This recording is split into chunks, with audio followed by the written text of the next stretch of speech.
I will give a bird's eye overview on this very interesting question I aim to work on the next, let's say, 10, 20 years, to bring genetics to clinic, and that's genetics will come to clinic. That I'll jump to the conclusion. It might take a while, but it will get there. First, the dementia is a problem. It's a worldwide problem, and there are more and more people living with dementia. And up to now, that's also for clinicians a very much a big problem. We cannot do anything, so we cannot intervene. We can give them care, but we don't have any intervention that halts or postpones the disease. So what's the problem of dementia? It's more, dementia is an umbrella term, so I'll use it throughout the presentation, but actually I mean the diseases that are underlying it. So dementia is an umbrella term that's for Alzheimer's disease. Everybody probably in this room knows that disease, but there's also Lewy body disease, frontotemporal dementia, vascular diseases, all kinds of diseases that all can lead to dementia in a broad sense. This is a picture, it's already an old picture, it's from 2015, and it is pretty readable, but there are all kinds of drugs that have failed. This is all for Alzheimer's disease. There's a smaller list for Lewy body disease and a even smaller list for frontotemporal dementia. It's not working.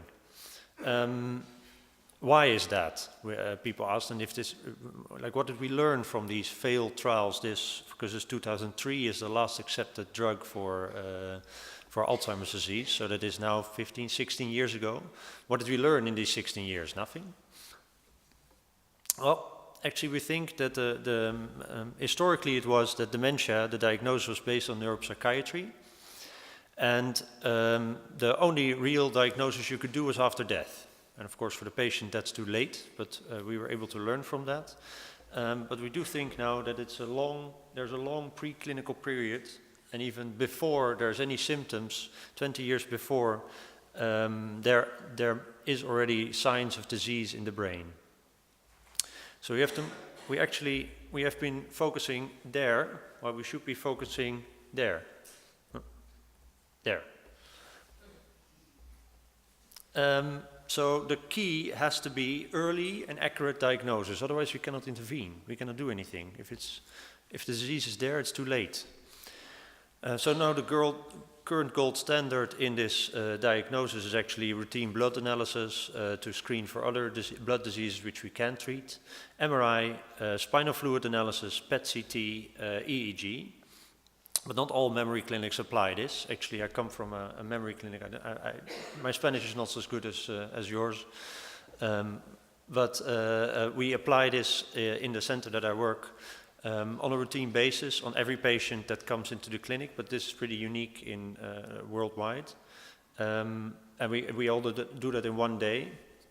But still with this, we cannot get a perfect diagnosis.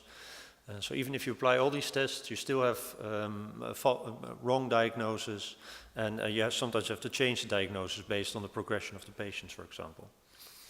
And actually the trials that are now initiated they're hopeful, and the trials they move further and further to preclinical dementia to treat them.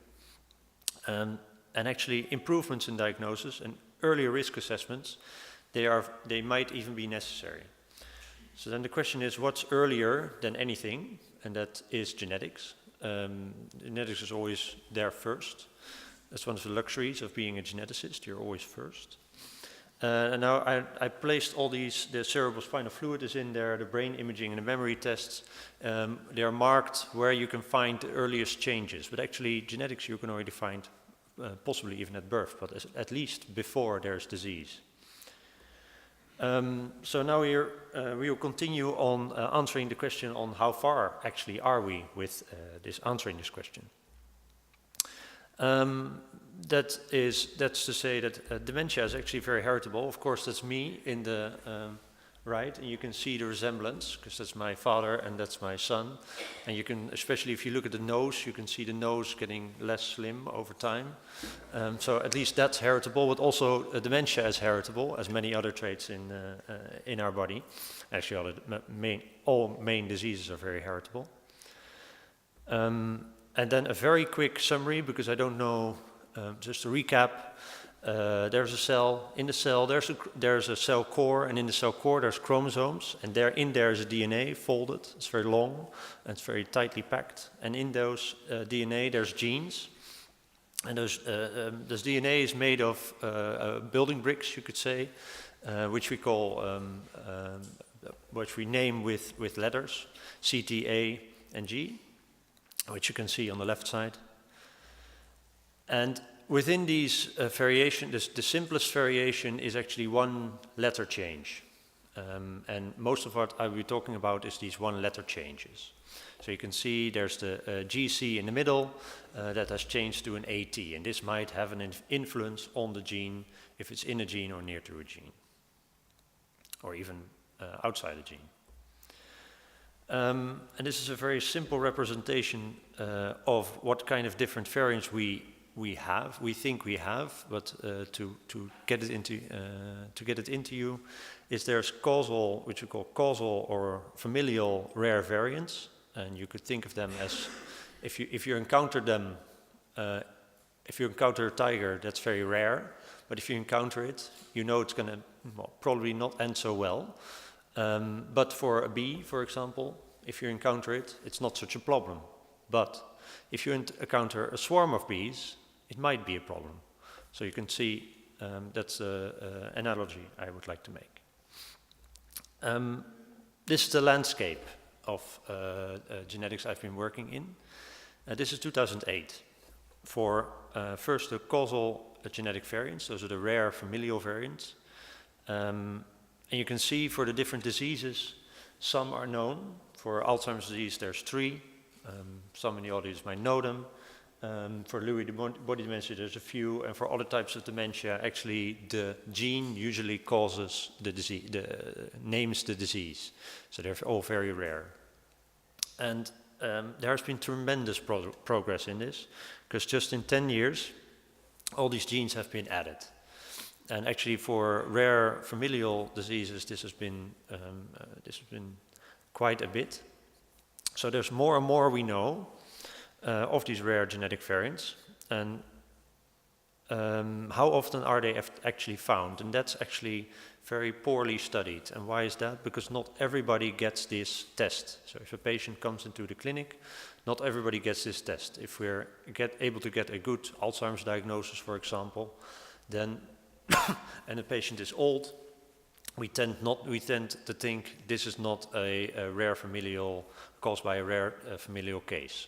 But actually, by not looking, we're blinding ourselves. So we don't know actually if in old patients or in young patients how often it occurs.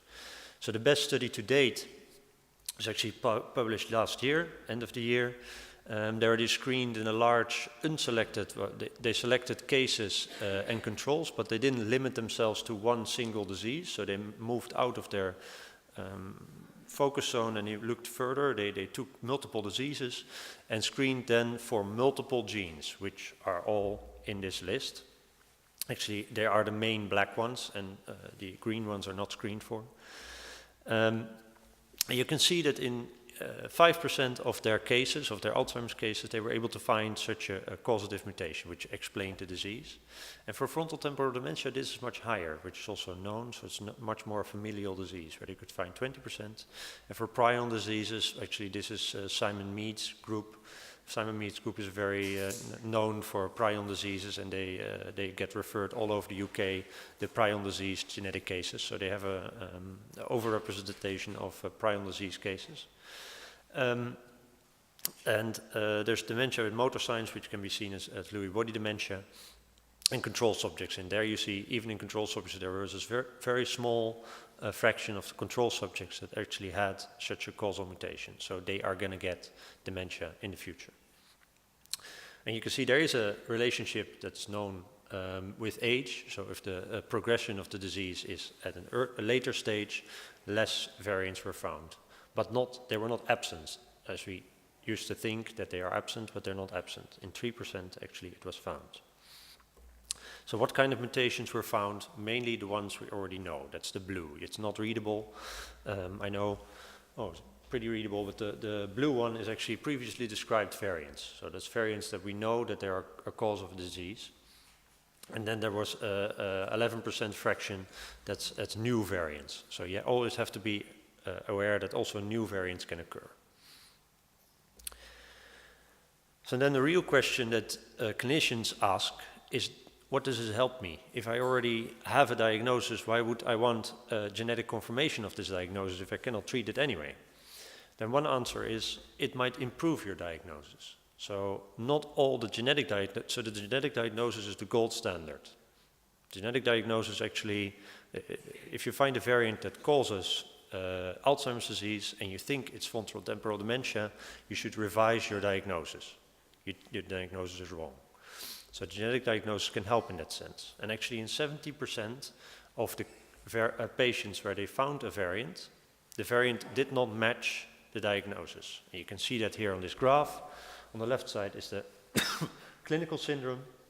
And you can see if they move to another diagnostic out of the genetic diagnosis, you can see that here in the graph by the lines that move to the other diagnosis. And actually, if you look overall of those 3,000 patients, 2% led it to a change in diagnosis. This is small, but it's relevant, I would say. So before, I would like to do some interim conclusions. And that's that there's a sharp increase in knowledge in the last 10 years of these rare causal variants. And there's now first studies that show some improvement in the diagnosis. It's actually moving towards clinical application. So I was learned from my supervisor in PhD, put a joke in your presentation.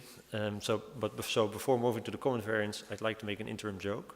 I try in Spanish. So what's the difference between, maybe some of you know it, between a surgeon, an intern, and a neurologist and a pathologist? I'll try to read this, but my un cirujano no sabe nada, pero puede hacer todo. If there's surgeons in the room, sorry. Un interno solo sabe todo, pero no puede hacer nada. And a neurologist. Un neurologo lo sabe todo y lo escribe en prosa. Un pathológico lo sabe y lo hace todo, pero siempre un día hasta tarde. So where do I, as a geneticist, fit in here? Am I ready to be in this joke? That's the real question. So let's move to common variants. Which are, so they are more frequent in the Bs in the resemblance. And as you can see, I just pointed out this one variant, otherwise you might have missed it. It's ApoE. It's some of you who work with dementia know it, and outside maybe also. It's very known since the 90s, and it has a very large risk increase, which I'll show you. It actually has three factors, ApoE2, ApoE3 and ApoE4. ApoE2 is thought to be protective from Alzheimer's disease, and ApoE4 is risk increasing. And you can see here what the frequencies are. I must say these are Dutch frequencies. In Spain, ApoE is less frequent, so it also has less an effect on the risk of Alzheimer's disease. That's not me, right? Okay. So ApoE3 is a reference, and you can see that ApoE2 carriers are protected, and the ApoE4 carriers have a large increase. But if you're unlucky enough to be in the 2%, and in Spain this is 1% of the 4 carriers, you can see you have a 12 to 16% increase in risk. This is a lot, but still this is considered not to cause disease.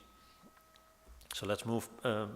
But despite this large increase in risk has been noted, and I would think mainly, like every research that has been done on Alzheimer's disease stratifies by ApoE risk, but the clinicians doesn't use it. That's pretty weird. That every research that's on Alzheimer's disease, but we don't use it. But actually, trialists, so pharmaceutical companies, they've seen and they are using it. So this is examples of ApoE4 trials, and actually also the rare variants, that's the first line, the rare causal variants are now used in trials. So people that carry the rare variants are included in trials and treated far before they get their disease. So I move now to what has been discovered since 2008. So you can see there's a lot discovered since 2008. This is due to the genome-wide association studies, as they're called. This is a new technique where they can screen the whole genome, and this has led to this massive increase of knowledge in common variants. Actually, not also for Alzheimer's disease, but now in the last 2-3 years also for the other types of dementia. So what can you do with them? What can you do with these common variants? So they are all over the population. So as we are sitting here now, some of you have a higher risk and some of you have a lower risk on all these different kinds of dementia. But actually I would like to be able to say to Pasquale, for example, in certain years you will get dementia, you need to start running, although he's already running. You like to be able to select with these genetic variants. If you combine all these variants, you might be able to select those high-risk individuals which I circled in the other graph. And actually that's what I did in a paper that was published last year, where we combined all these small effects. So these variants really have a small effect, like 10% increase, 20% increase, but not more. But if you add 10 and 20 and 10 again, if you combine all these variants, then actually the risk increases more. So you get a larger effect, and that looks like this. So if a single variant, you have 3 options. If you have two variants, you already have 4 options, and so on and so on. So the risk distribution, you could say, increases. So and actually what I did in this paper, I cut this graph on the side, I cut in 3 and made it high, middle and low risk. And if you do that and combine that with ApoE, you get these kind of graphs. And actually they look very much, you can already see that there's a differential. I ordered them actually by high risk is on the bottom and low risk is on the top. And you can see there's a gradual change in risk for these groups.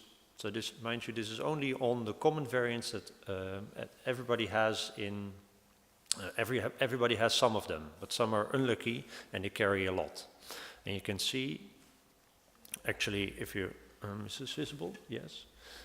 If you look at the lowest genetic risk, that's the puppet on the top, he actually has green until the age of 80 or even lower. So that means until the age of 80, this person has less than 5% chance to get Alzheimer's disease or dementia. And if you look at the bottom, the highest risk, that person already reaches that 5% risk by the age of 65. So you can see there's almost a 15, 20 year difference between these two groups. So we can actually select those high risk individuals from the population. And if you go then further and you include family history, which in a sense includes all the variants and all the genetic variants we don't know anything about, then you can see this difference gets even more. And the top is a summary of the lowest risk, so those are the really lucky persons who have all the protective factors you can think of, and the bottom are the ones that have all the risk increasing factors you can think of. And you can see there's always an 80% difference. And the bottom one, actually at 85 years, they're either dead or they have Alzheimer's disease. So interim conclusions 2, all the common variant knowledge is from the last 10 years, and we can actually select from the general population who gets the highest risk and who doesn't. So now what about costs? Because that's also a very important part. If you want to screen, it has to be affordable. So for these rare variants, so actually this is blank because of a reason there's no cost analysis done yet, because it's not implemented anywhere.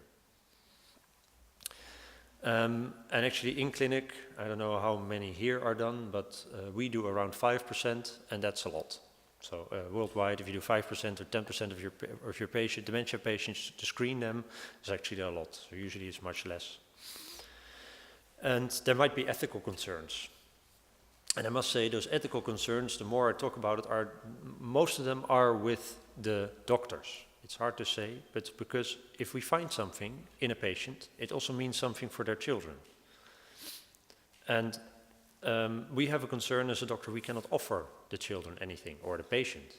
Like if the patient is, you cannot treat them, that's known, we don't have any cure, but maybe for the children, but we cannot offer them anything.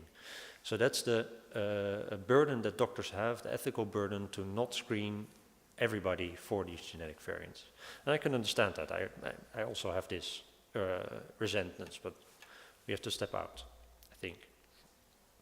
But to talk about cost again, the sequencing is going down. And this, what I might tell you, might surprise you, but it's in 2001, the first genome was published. There was in 2008, there were 4 more genomes published. And then the costs went down dramatically, because on the top is 100 million for one genome. And now, that's 2015, it was like 5,000.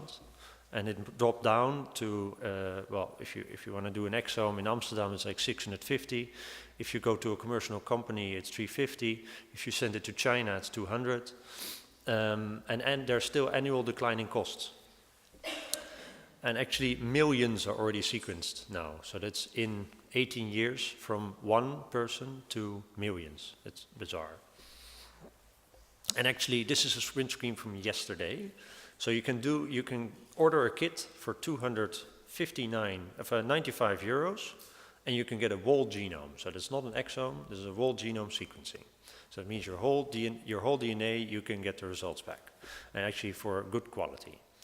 And actually these companies, they are claiming that within 3 to 5 years, for $99, that's around 80 euros, you can get your whole genome sequenced. Now I know from experience these companies deliver, but they always deliver a little bit late. So let's say 2 years later, it might be there. And actually the public is already interested. So you probably noticed these commercials. I think it says mi prueba de ADN, I think DNA, you switch the letters, is 80% Iberico. K, pardon. And actually, there are tests everywhere to say you can screen your children if it gets blue or dark eyes. Like the public is really interested in these genetic things. They also see that these things become cheaper and these commercial companies jump in. So we have to be prepared, and maybe even they come to us and say, I have this risk. I found this in my, when I tested for it, what should I do with it?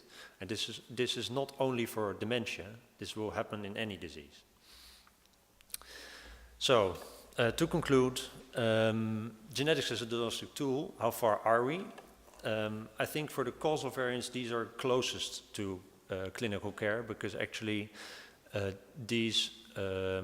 risk that these variants imply actually can improve the diagnosis, and then the first studies now actually show that we can improve the diagnosis.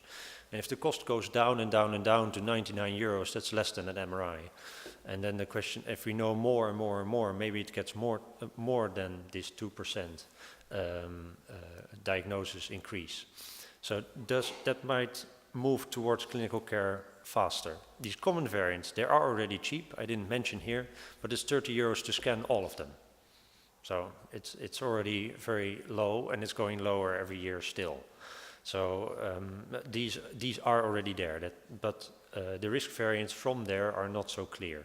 So it might take a little bit longer. But actually for clinical trials, this is already used.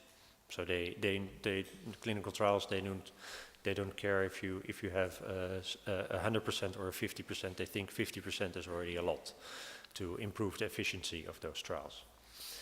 And if treatment comes available, you can see this in breast cancer, for example. Breast cancer and colon cancer also, at least in the Netherlands, if you offer genetic testing, 90% of the people want it.